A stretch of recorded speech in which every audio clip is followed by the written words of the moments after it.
โ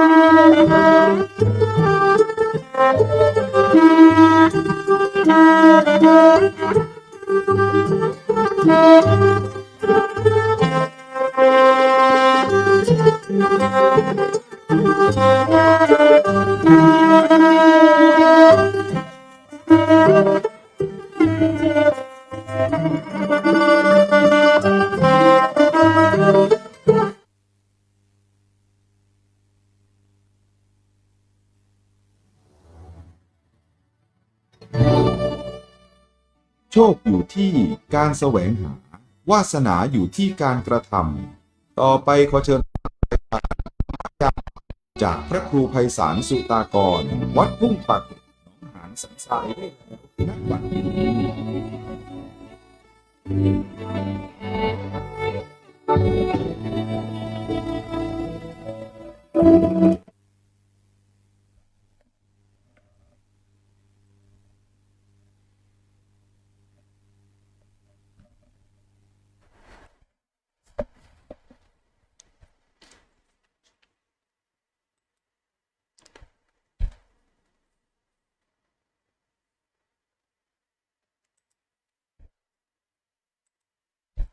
ขอยกมือ10 นิ้ว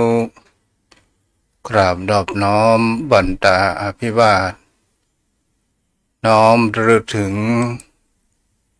อย่างพระอรหันตสัมมาสัมพุทธเจ้าผู้แสวงหาซึ่งประโยชน์อันยิ่งใหญ่ขอนอบน้อมอย่างพระธรรมคำสอนในศาสนานี้ที่องค์สมเด็จพระสัมมาสัมพุทธเจ้าได้ตรัสแสดงไว้ดีแล้วขอนอบน้อมระลึกถึงอย่างพระสงฆ์สาวกหมู่ใหญ่ผู้มีทิฏฐิหมดจดงดงามด้วยเสียงเก้าของข้าพเจ้าขอถวายความเคารพนอบน้อมไหว้สามายังครูบาอาจารย์พระเถระเจ้าพระภิกษุสงฆ์สามเณรพระสังฆาธิการสงฆ์สมณศักดิ์บัณฑิตนักปราชญ์ท่านผู้มีความรู้ทุกรูปทุกตนทุกองค์และขอเจริญสุขเจริญธรรมมายังพอออกไม่ออกศรัทธาอันมีตังพ่อหมอนแม่หมอนพ่ออุ้ยแม่อุ้ยปีป้านาอาท่านผู้ฟังผู้มีบุญทุกท่านที่ติดตามรับฟังธรรมะยามบ่ายทางสถานีวิทยุพระพุทธศาสนาแห่งนี้มาโดยดีตลอดวันนี้เราก็มาพบปะกันศรัทธาญาติโยมในวันจันทร์ที่23เดือนกันยายนพุทธศักราช2568เดี๋ยวขอแก้ไขนิดนึง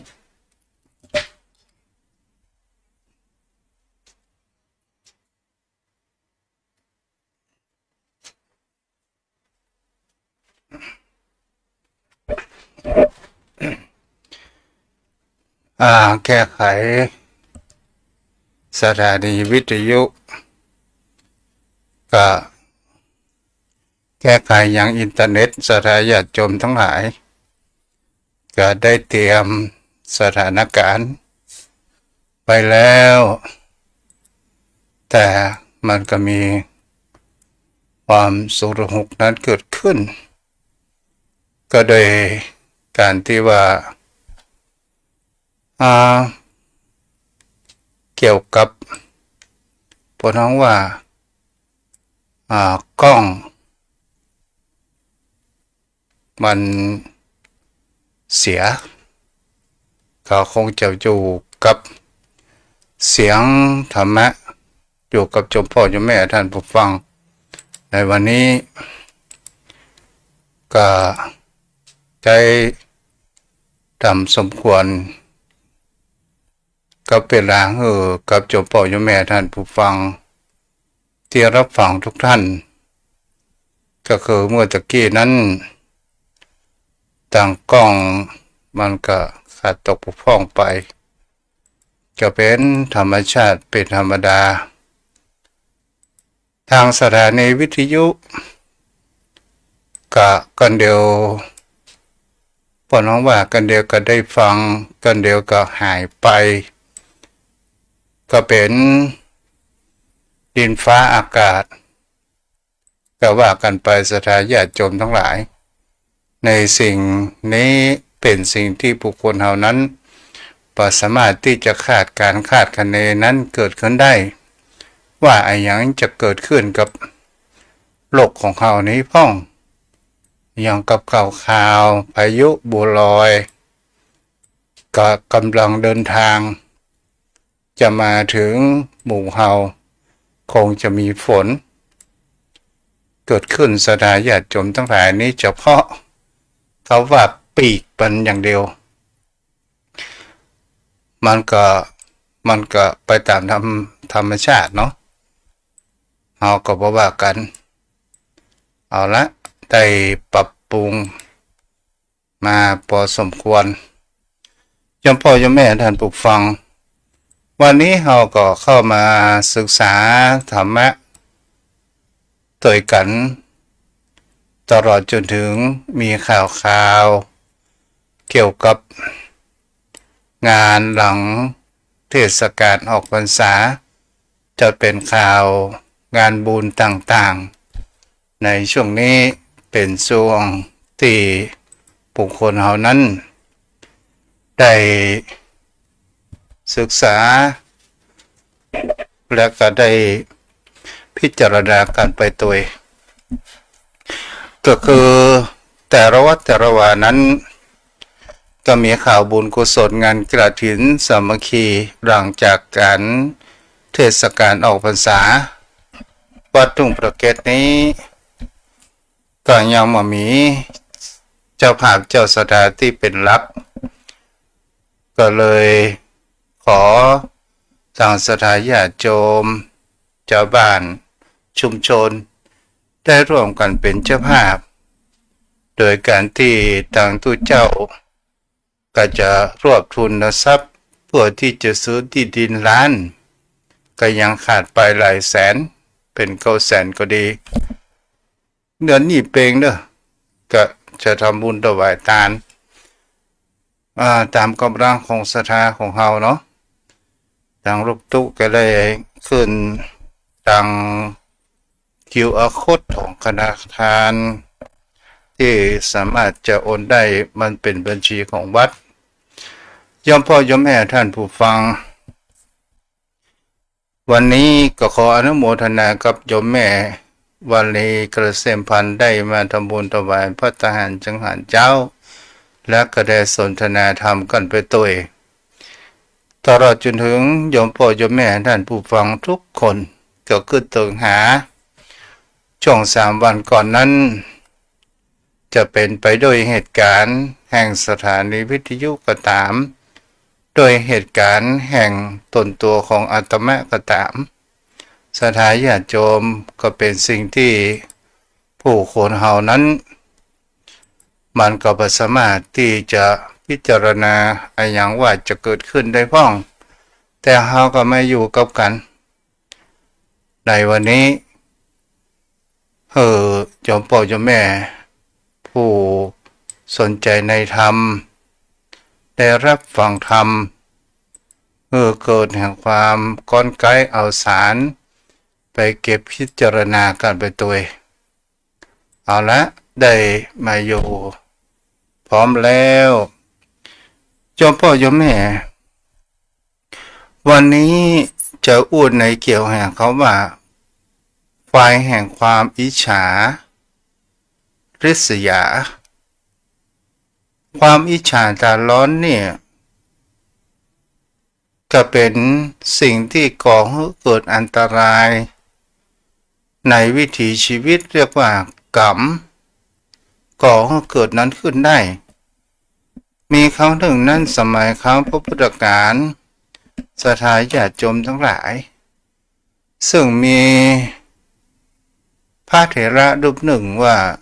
ก็คือโส รักกติสเถระ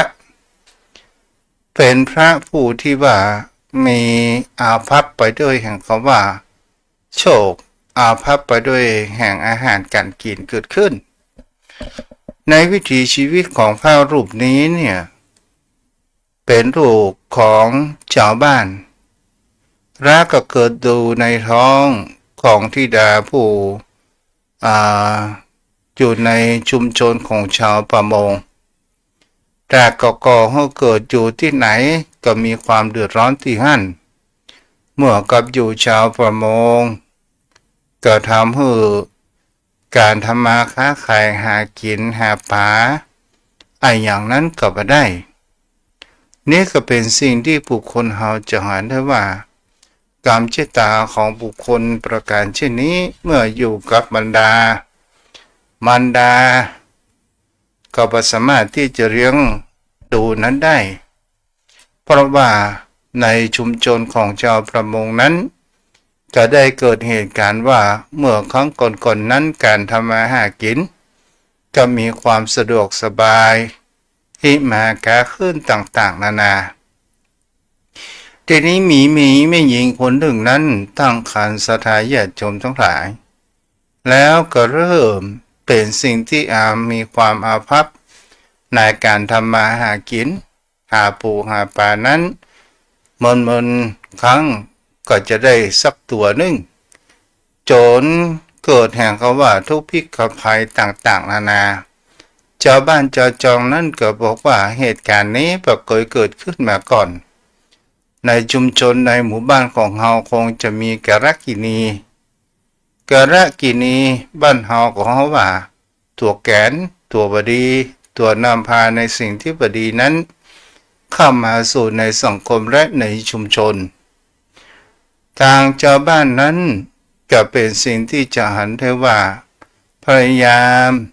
ที่จะคัดชุมชนออกเป็นกลุ่มแล้วก็หันได้ว่ากลุ่มสุดท้ายก็คือกลุ่มผู้หญิงที่ว่ามีครรภ์ตอนสุดท้ายผู้หญิงผู้มีครรภ์ท้องแก่คนหนึ่งนั้นก็หันว่าก็ถูกขับออกจากในชุมชนนั้นเกิดขึ้นแล้วก็ได้ไปอยู่แล้วก็ได้คลอดอย่างลูกของตัวเองลูกคนนี้เกิดตั้งชื่อว่าโสรกติสะศรัทธาญาติโยมทั้งหลายเมื่อละอ่อนคนนี้เจริญเติบโตพ่อแม่นั้นก็ไม่สามารถที่จะเลี้ยงดูได้ยิ่งอยู่ยิ่งจนบ่มีเงินทองละอ่อนคนนี้ก็หันแล้วนะว่ามีหน้าตาที่ปนหัวว่าเป็นละอ่อนนอนข้างถนนบางครั้งก็ได้กินอาหารมักพอยาไส้แล้วก็ไปนอนรับศาลาวัดป้องศาลาข้างถนนหนทางป้องหน้าร้านป้องต่างนานานั้นเกิดขึ้นจนมาอยู่วันหนึ่งศรัทธาญาติโยมทั้งหลายเหตุการณ์เหล่านี้เกิดในแคว้นปัสเสนทิโกในแคว้นโกศลในเมืองสาวัตถีมีวันหนึ่งนั้นมีพระเถระผู้เปี่ยมล้นไปด้วยแห่งคำว่าเมตตาผู้เปี่ยมล้นไปด้วยแห่งปัญญาก็คือพระสารีบุตรเถระพระสารีบุตรเถระนั้นหันละอ่อนทิสะคนนี้เนี่ยมีความขมุกขมอมแล้วก็หันเลยว่าเก็บเมล็ดข้าวที่เขาล้างจานทิ้งไว้เก็บกระเม็ดที่ประทังในชีวิตศรัทธาญาติโยมทั้งหลายเล่าเหตุการณ์สิ่งเหล่านี้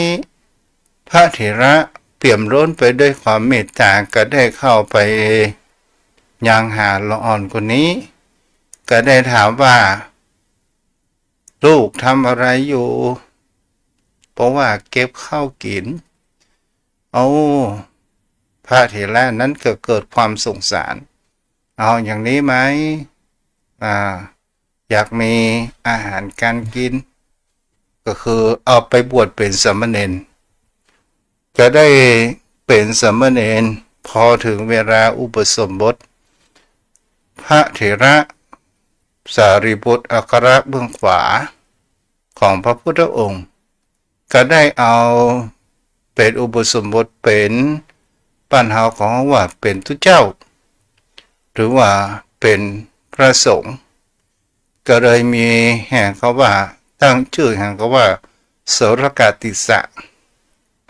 และทีนี้เนี่ยในชีวิตแห่งความเป็นบรรพชิตแล้วก็ยังมีแห่งเขาว่าไปบิณฑบาตก็ได้เข้าเพียงแค่ก้อนเดียวคนที่สองที่สามจะใส่แหมจะมีความอัศจรรย์หันว่าบาทของตัวเจ้าทิสาผู้นี้เนี่ยเต็มไปด้วยโภชนะอาหารก็เลยบ่ใส่ศรัทธาญาติโยมทั้งหลายแต่ชีวิตของคุณเฮานั้นเมื่อเลือกเกิดมาได้แต่เลือกกระทำนั้นได้ก็ได้เป็นสิ่งที่จะหาได้ว่านี้ก็คือเป็นบุพกรรมที่โสรกติสาเถระผู้นี้เนี่ยได้กระทำไว้ในอดีตชาติครั้งพระพุทธเจ้าพระนามว่ากัสสปะศรัทธาญาติโยมทั้งหลายแล้วก็เป็นสิ่งที่จะหาได้ว่ากรรมเวรในครั้งก่อนโน้นเนี่ยก็มาทำให้ละอ่อนผู้นี้ยังมีบุญญาวาสนาหันพบแห่งพระพุทธศาสนานั้นอยู่ได้ศึกษาธรรมะได้ปฏิบัติธรรมแล้วก็ขั้นปฏิบัติธรรมจนถึงขั้นบรรลุแห่งคำว่าฌานสมาบัติและเป็นพระอรหันต์นั้นเกิดขึ้นนี่ก็เป็นสิ่งที่บุคคลเหล่านั้นก็หันว่า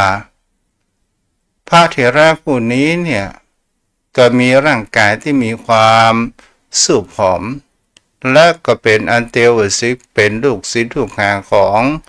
พระอัครสาวกเบื้องขวาของพระพุทธองค์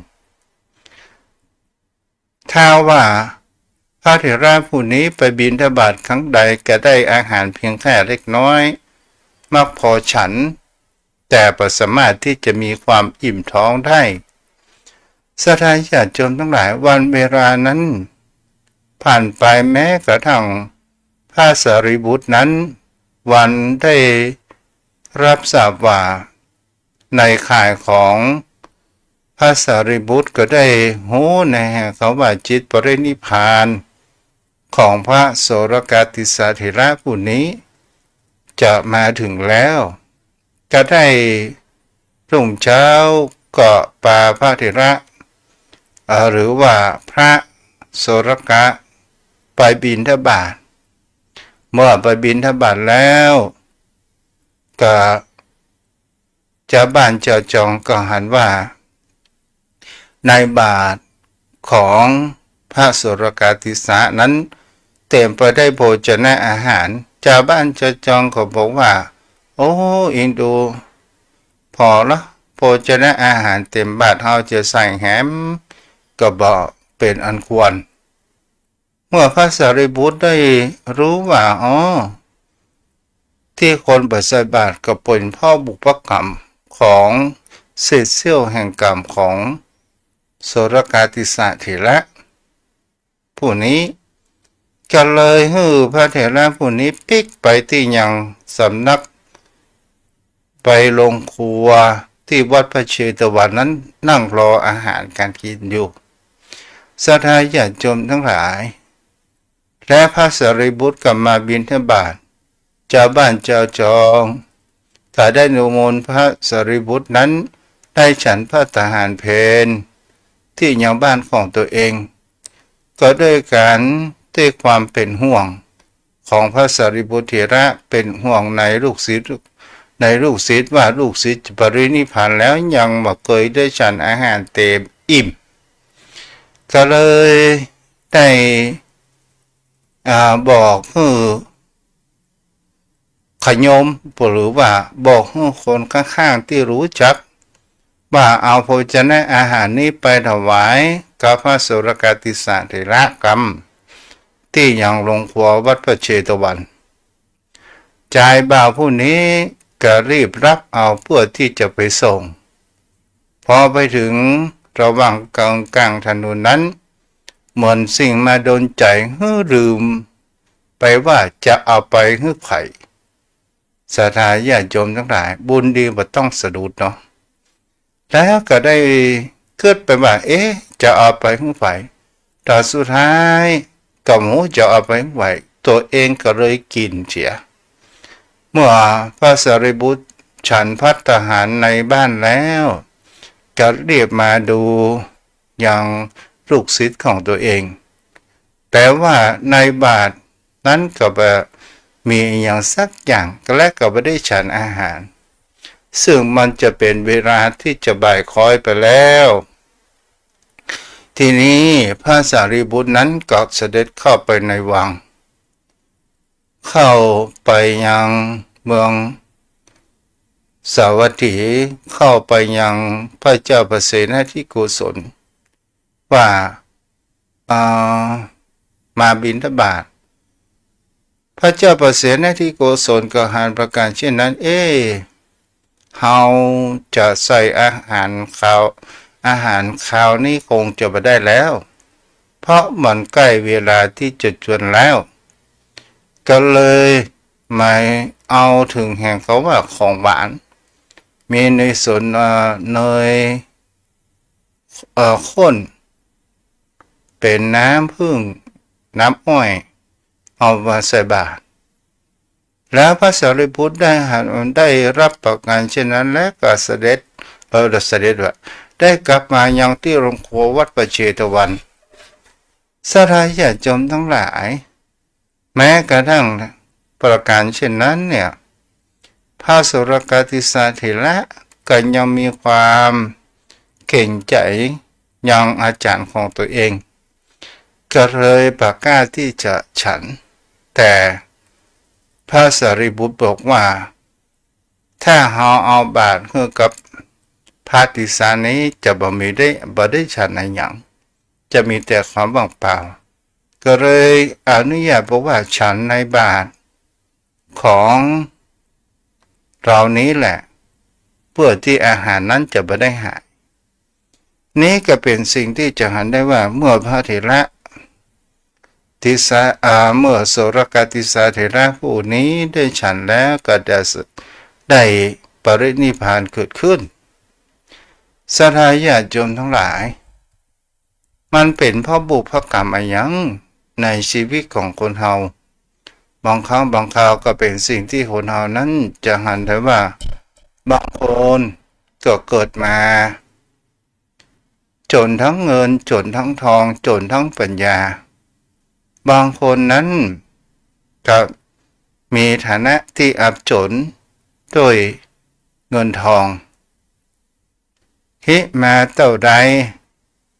ก็บ่พอใจบางคนเกิดมาก็มีโภคสมบัติมากมายมหาศาลแต่ก็ไม่มีปัญญาที่จะใช้บางคน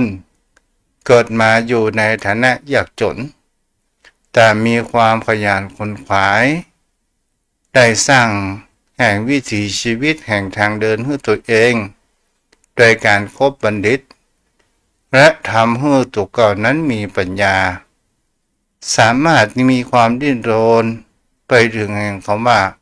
มีปัญญาและดำรงชีวิตของคนเหล่านั้นมีอยู่มีกินนั้นเกิดขึ้นได้จอมพ่อจอมแม่ท่านผู้ฟังทั้งหลายที่ไหนไหนที่นี้เนี่ยเพราะเหตุอะไรอย่างเล่าพระโสรกาติสาเถระเนี่ยเป็นเกิดมาก็ไม่ได้ฉันอาหารการกินเต็มอิ่มแม้วันที่จะตายก็ยังไม่ได้กินอิ่มเลยยมพ่อยมแม่เนี่ยถ้าว่าบ้านเฮาตามภาษาบ้านเฮาถ้าเป็นภาษาภาคก็เรียกว่าฉัน ฉันมันมีความที่จะมีความอิ่มเลยเพราะเหตุในอย่างเล่าครั้งพระพุทธการพระพุทธเจ้าพระนามว่ากัสสปะนั้นก็มีวัดอยู่วัดหนึ่งก็โดยการที่ว่ามีเจ้าอาวาสเจ้าถิ่นก็ได้อยู่อาศัยมีกระดุมพีได้เปิดห้องว่าได้ปฏิบัติปัดปูได้ถวายพระทหารจู่เป็นเนืองนิดเกิดขึ้นทีนี้เจ้าอาวาสผู้นี้เนี่ยก็ยังบ่ได้บรรลุแห่งพระอริยบุคคลเป็นเจ้าอาวาสยังเป็นสมมุติสงฆ์ยังมีความหนาไปด้วยแห่งกิเลสอยู่ก็คือความเป็นปุถุชนยังมีอิจฉาริษยานั้นอยู่แต่ก็ยังมีความประพฤติปฏิบัติเหมือนกันศรัทธาญาติโยมทั้งหลายบางเอิญก็มีพระเถระรูปหนึ่งเดินทุดงมาเพื่อที่จะมาพักขออาศัยค้างแรมสักคืน2 คืนเมื่อเจ้าอาวาสก็โดยความเป็นพระเป็นบรรพชิตเหมือนกันเมื่อมีพระอาคันตุกะนั้นก็อนุญาตศรัทธาญาติโยมทั้งหลายแล้วก็เป็นสิ่งที่จะหันได้ว่าพระธุดงค์รูปนี้เนี่ยได้รับอนุญาตให้พักผ่อนแล้วก็ได้อยู่อย่างกุฏิหลังหนึ่งที่กระดุมพีนั้นสร้างไว้อยู่ใกล้ๆกับเจ้าอาวาสด้วยความแห่งความมีมารยาทอันที่ดีเจ้าอาวาสนั้นตกมาลุ่งเจ้าก็นิมนต์พระอาคันตุกานี้ไปฉันพระทหารเพลที่ยังบ้านกระดุมพีผู้อุปถากของตัวเองแต่การแล้วว่ากระดุมพีผู้นี้การว่ามีพระแห่งรูปหนึ่งและพระรูปนี้เนี่ยซึ่งเป็นพระที่ในมีแห่งคำว่าหน้าตาอิ่มเอิบมีความประพฤติปฏิบัติดีก็ได้ถวายยามพระทหารแต่พระอาคันตุกะผู้นี้อยู่มากมายเกิดขึ้นบางสิ่งบางอย่างศรัทธาญาติโยมทั้งหลายความเป็นปุถุชน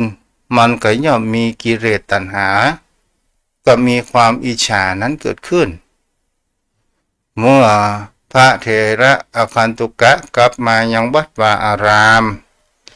ก็ได้ประพฤติปฏิบัติธรรมได้นั่งทำสมาธิเข้าฌานสมาบัติดูหล่อเลี้ยงแห่งจิตใจอยู่ตลอดเวลาเกิดขึ้นแต่ความประสบายใจ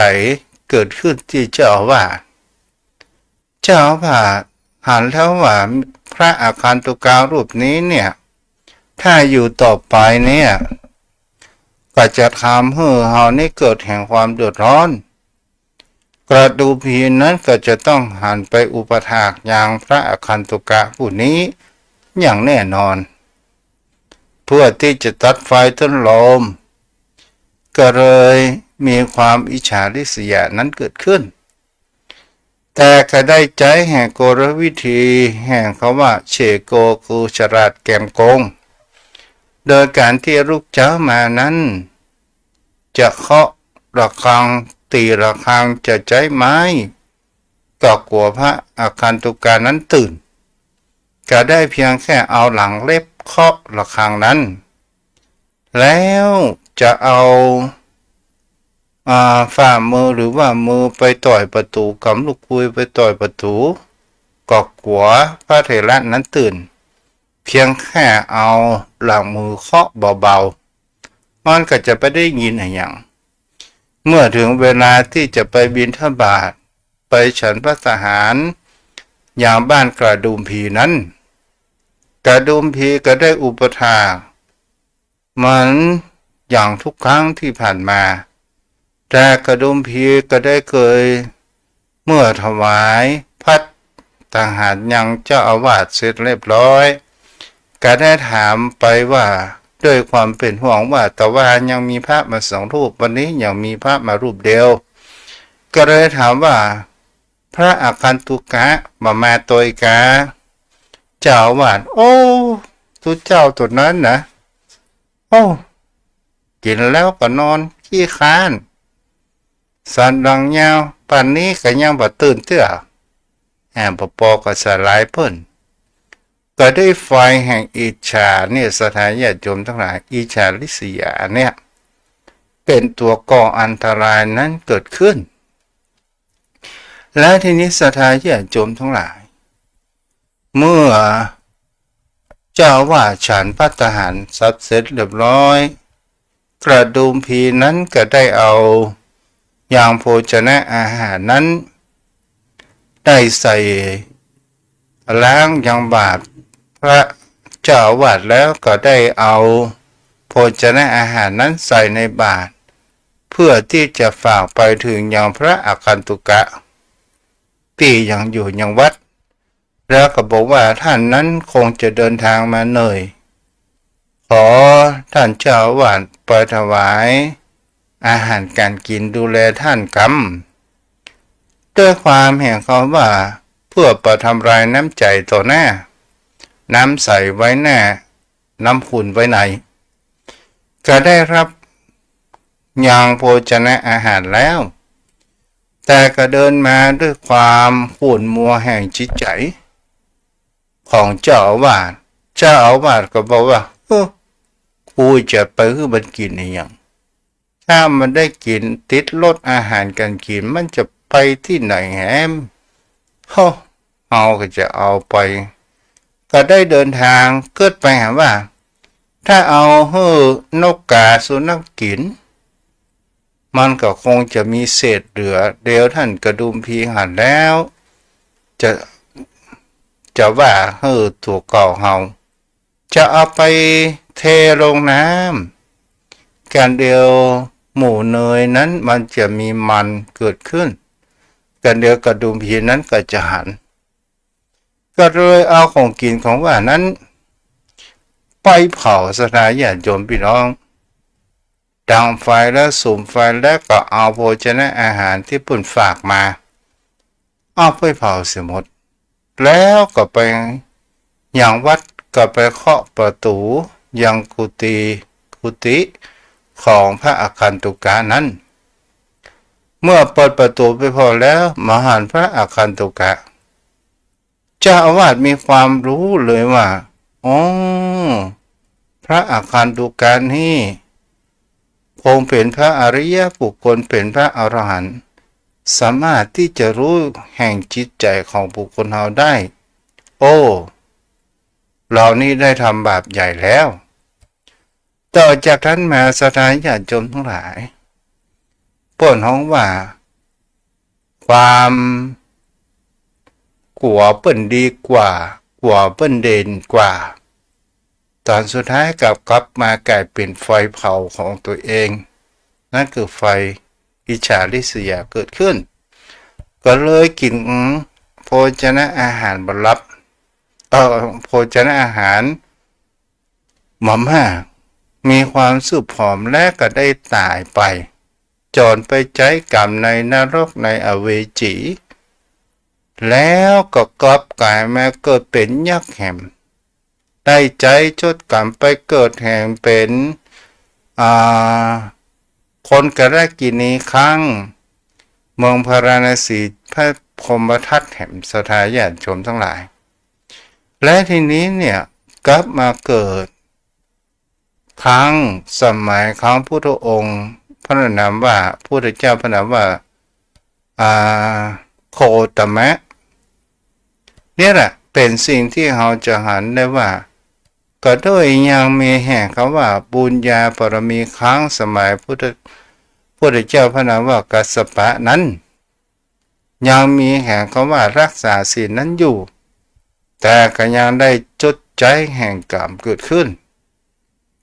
ได้มาเกิดในชาตินี้อาหารการกินมามีความอิ่มท้อง แต่ก็ยังมีบุญที่ได้หันยังพระเถระอัครสาวกของพระพุทธองค์ได้ไปบวชก็ยังได้บรรลุเป็นพระอรหันต์นั้นเกิดขึ้นนี่ก็เป็นสิ่งที่เราจะเห็นได้ว่าไฟความอิจฉาริษยาเนี่ยมันเป็นไฟแห่งที่เผาจิตเผาใจของบุคคลและก็เป็นตัวชดใช้แห่งกรรมอย่างจริงจังเกิดขึ้นฉะนั้นศรัทธาญาติโยมทั้งหลายความอิจฉาริษยานี้มันหมายถึงอะไรอย่างเล่าก็หมายถึงเขาว่าคนเฮาเนี่ยกลัวเปิ้นเด่นกลัวเปิ้นดีกลัวตัวเองมามีแห่งเขาว่ายินดีมามีรักธรรมแห่งเขาว่าพรหมวิหารธรรมหันคนอื่นได้ดีก็มีความอิจฉาเปิ้นแอมปปก็แจ้งว่ามันแกะของบดีดูอย่างนี้เป็นต้นหรือมันแกะขายอย่างอื่นนี่ปกหัวกลัวเปิ้นดีบางครั้งกลัวเปิ้นดีไปวัดไปว่าเปิ้นได้สร้างพระพุทธศีลปฏิบัติธรรมแล้วเปิ้นก็กลับเดินทางมาบ้านเปิ้นรักษาศีลอุโบสถตัวเก่าทำมาได้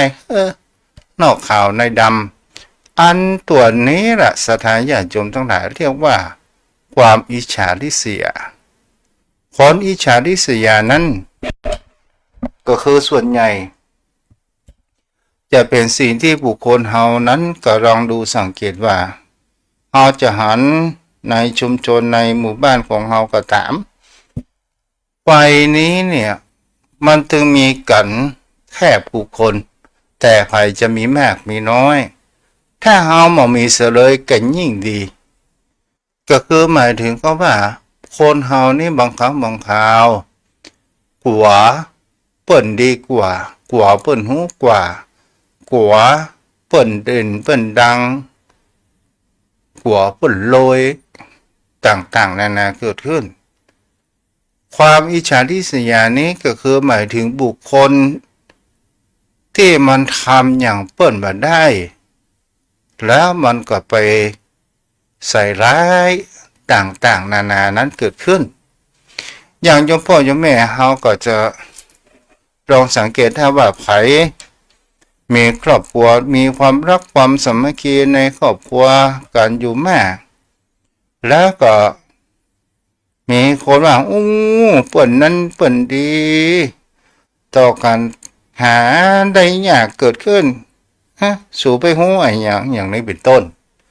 ศรัทธาญาติโยมทั้งหลายนี่แหละเป็นไฟแห่งคำว่าอิจฉาริษยาเป็นตัวอันตรายแต่ถ้าว่าเรามีความอิจฉาริษยาผู้ทรงศีลล่ะหมายถึงคำว่าผู้คนที่ทำบุญอย่างโยมพ่อโยมแม่เป็นบุคคลผู้มีประพฤติศีลปฏิบัติธรรมไปวัดไปมาช่วงรักษาอุโบสถศีลก็ถือความแข่งขันต่างๆนานานั้นเกิดขึ้นแต่มีบุคคลที่มีความอิจฉาเกิดขึ้นก็ว่าเฮาฐานนั้นฐานนี้โดยความยั่วยุหรือว่ากู้บุคคลอื่นฝากบุคคลอื่นมาต่างๆนานานั้นเกิดขึ้นนี่แหละมันจะก่อให้เกิดแห่งคำว่าการชดใช้กรรมนั้นบดีก็เพราะอย่างพระเถระโสรกาติสะเนี่ยผู้นี้ถึงได้เกิดมาแม้กระทั่งเป็นพระอรหันต์จะนิพพานใครยังกินข้าวบ่อิ่มศรัทธาญาติโยมทั้งหลายหรือว่าฉันอาหารไม่มีความอิ่มความเต็มเกิดขึ้นเอาละพอสมควรแล้ววันนี้ผู้ติดตามทาง Facebook มีน้องคนเดิมพลนันคำพลดวงดีแม่ครูธัญญาแม่จันเปงรับฟังอยู่หน้าค่ายเนาะขายหวยมดก้าเนาะ แล้วก็ผู้ติดตามทางโทรศัพท์มีแม่หอมป่าสาง สถาญาติโยมเอาละต่อไปก็ยังมีเวลาอยู่เนาะอ่าบ่าย3:44 นาทียังอู้ก็พอหนาได้อยู่เนาะ ชมพ่อชมแม่ท่านผู้ฟังก็ใครอยู่ใกล้น้ำใครอยู่ใกล้ดอยก็ระมัดระวังฟ้าฝนตัวเด้อใครอยู่ตังสระพี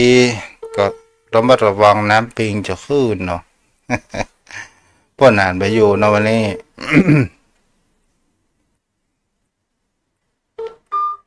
วันนี้พ่อนานไปอยู่ก็อู้ต่อไปเนาะ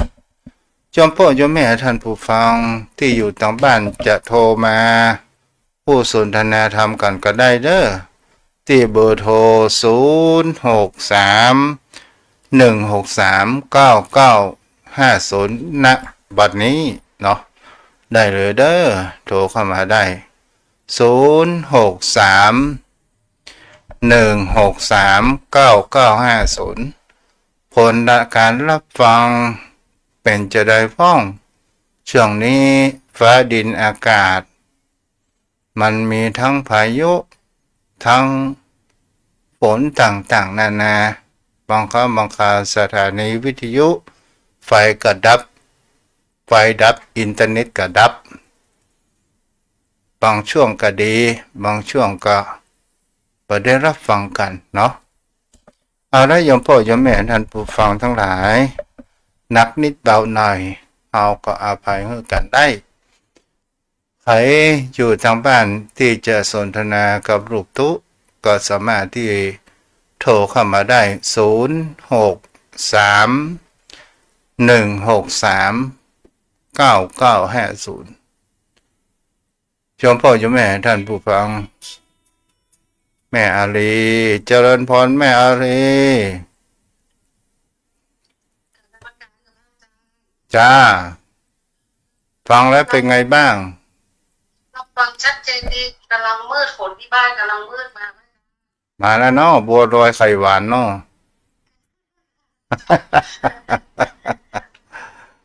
จ้ามีกระดิ่งเมื่อไหร่คะยี่เปงเนาะยี่เป็นเหรอวัดสุดท้ายเลยเพราะว่ายี่เป็นวันนี้จ้าเดี๋ยว200กระดิ่งเลยนะเดี๋ยวโอนบอกให้จ้าได้อนุโมทนานะจ้าบนรักษาแม่ประกายพึกษ์มุนเจริญแม่ทองคำที่วงคำ063 163 9950ยายพรเนาะค่อยยายพรอุตุเนาะ ผัวโชนี่หูได้เลยนะเนี่ยยายพรอุตุเจริญพรฮะเออ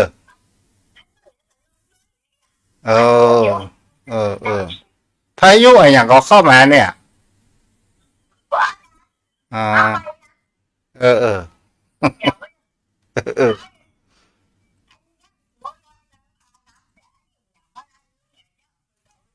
บัวลอยไข่หวานจ้าบุญรักษานะแม่เด้อจ้าแม่พรอุตุเนาะ อู้เล่มได้แม่เด้อจะไปโคดกันเด้อ063 163 9950 063 163 9950แม่จูนศรีพาชาบ่ได้ติดตามรับฟังกันเนาะวันนั้นกับป้าที่แม่โจ้กันก็โทรเข้ามาได้วันนี้บ่าย3:49เนาะที่แรกว่าจะสนทนาธรรมกับพ่อหนานเพิ่นคงจะที่ภารกิจหรือจะไปที่ไหนก็บ่ฮู้เนาะเอาละโยมพ่อโยมแม่ท่านผู้ฟังที่จะโทรสนทนาธรรมกันแม่บัวบุญนี่ไม่ได้ยินเหมือนเด้อก็สบายแค่ฮะยินติดต่อมาเหมือนละ 0631639950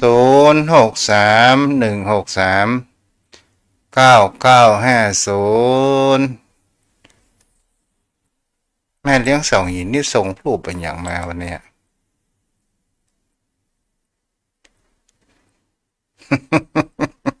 อ่าผลส่งคำผมเล่าขวัญเป็นประเพณีที่สืบทอดกันมา จะลืมช่วยกันสืบสาน แต่ว่า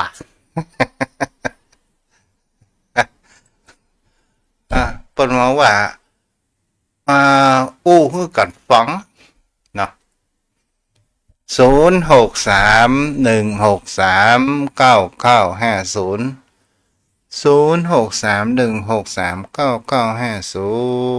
เดี๋ยวพ่อเดี๋ยวแม่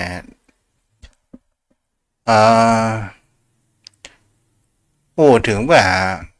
เขาเกิดอยู่ในภาคเหนือนี่ก็ดีอย่างพายุแรงๆลมแรงๆก็มันจะมีช่วงเดือนเมษาเนาะแต่เราพอแล้ว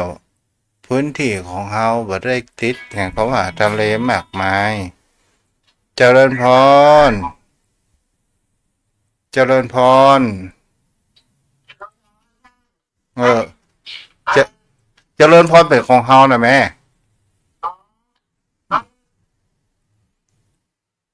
แม่อยู่จังหวัดเชียงรายนะ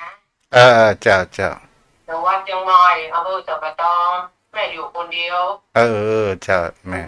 จะไปทำบุญที่ไหนแม่ไปไม่ได้ถ้าไปแม่ก็นอกจากน้องไป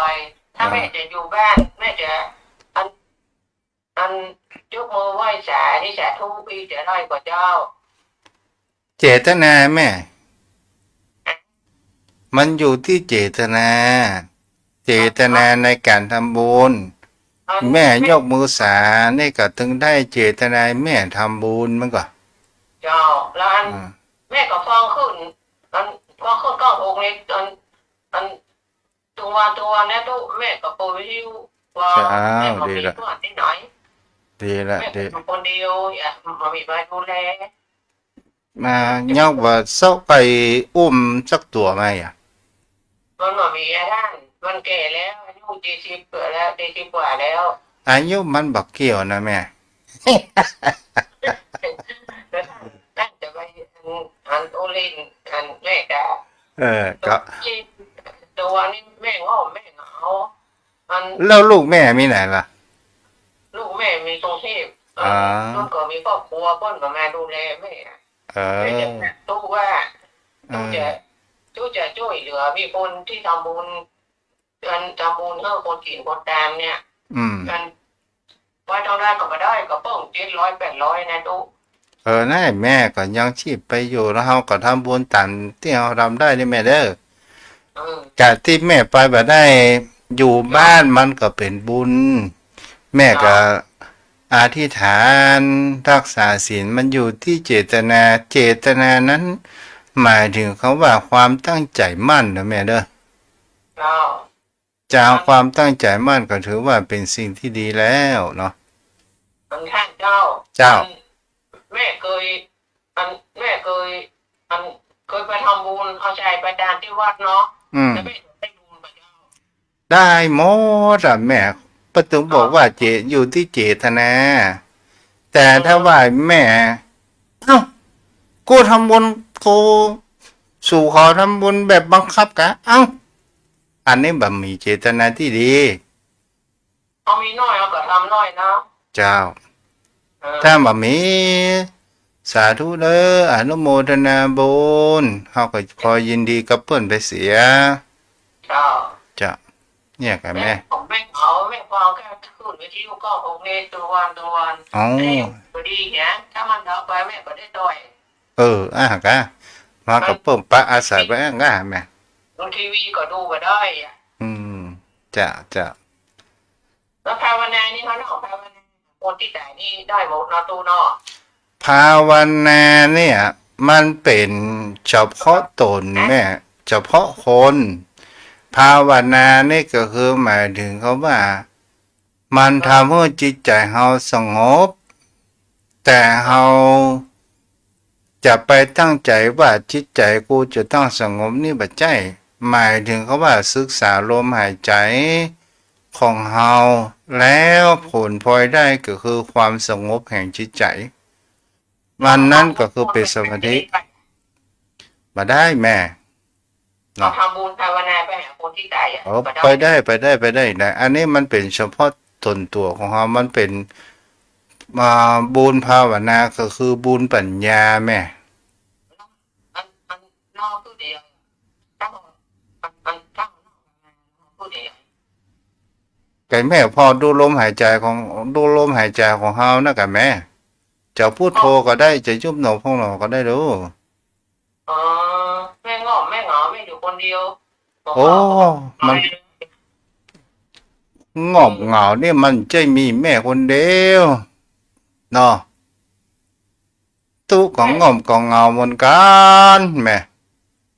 บางทีไม่ก็ให้คนเดียวเนี่ยตู้ธรรมดาแม่มันอารมณ์ของคนเราอารมณ์งอมอารมณ์เหงาเนี่ยแม่จะไปเฮ้มันมาอยู่กับเราเมินเฮ้คือถึงยังทำคำสอนของพุทธองค์ทำสมาธิอยู่กับตนตัวของเราเองมามีกู้ก็มีเมียวเสียตัวหนึ่งก็เมียวหันเมื่อมันได้ระบายไปอ๋อ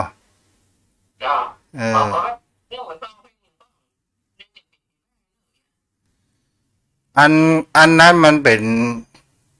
อยู่ที่แห่งเขาว่าจริตของเฮาถ้าเฮาเมื่อเป็นคนหนุ่มจริตของเฮาจะชอบฟังเพลงบ่ชอบฟังตู้เจ้าเมื่อเท่ามาจริตเฮานี่ชอบฟังตู้เจ้าบ่ชอบฟังเพลงมันก็เป็นตามธรรมชาตินะแม่น้อจะหายง่อมหายเหงาแล้วเนาะมันกระแจงแล้วเนาะเจ้าคุณรักษาเจ้าพอดูลมหายใจของเขาเข้าออกก็ได้แม่เป็นการอยู่กับตัวเอง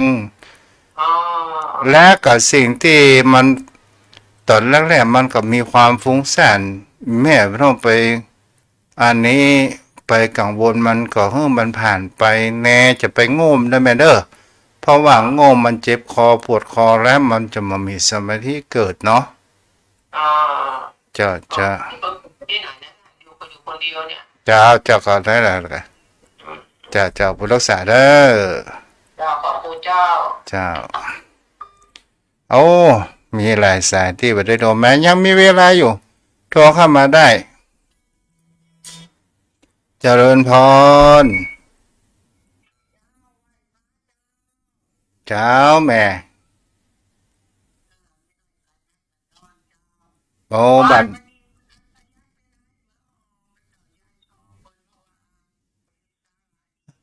เขาก็ไม่ได้อยู่บ้านกับเปิ้ลแม่เอ้ยโทรไปแล้วกับเปิ้ลมาฮับสาย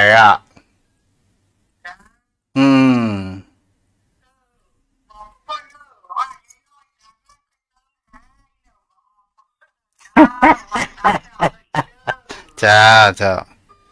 อ้าวใครจะโทรมาแฮม0631639950 0631639950ป้อนนั้นคงจะมีธุระเนาะอะไรโยมพ่อโยมแม่ถ้ามามีไผก็เวลาสุดท้ายแต่ไม่ท้ายสุดในวันนี้พบกันวันพรุ่งนี้ต่อไปถ้ามีลมหายใจทุกสิ่งทุกอย่างจงอยู่กับปัจจุบันให้ดีที่สุดโยมพ่อโยมแม่อยู่กับลมหายใจถ้าเราศึกษาในชีวิตดูลมหายใจของเรามันก็เป็นการผ่อนคลายทำให้สมาธิเกิดขึ้นและจะเป็นการผ่อนคลายอยู่กับตัวเราเองโยมพ่อโยมแม่บางครั้งบางคราวบางคนบอกว่าไม่มีเงินไม่มีทองแต่เรามีกินเราก็เลี้ยงร่างกายของเขาให้มันตลอดทอดฟังเสียร่ำรวยมันถึงบ่รวย มันถึงมักอี้อ่ะเนาะมันถึงว่าโรยขอโรยบุญโรยกุศลกันดีกว่าเอาละวันนี้ไว้เพียงเท่านี้เด้ออายุวันโนสุขังพระลัง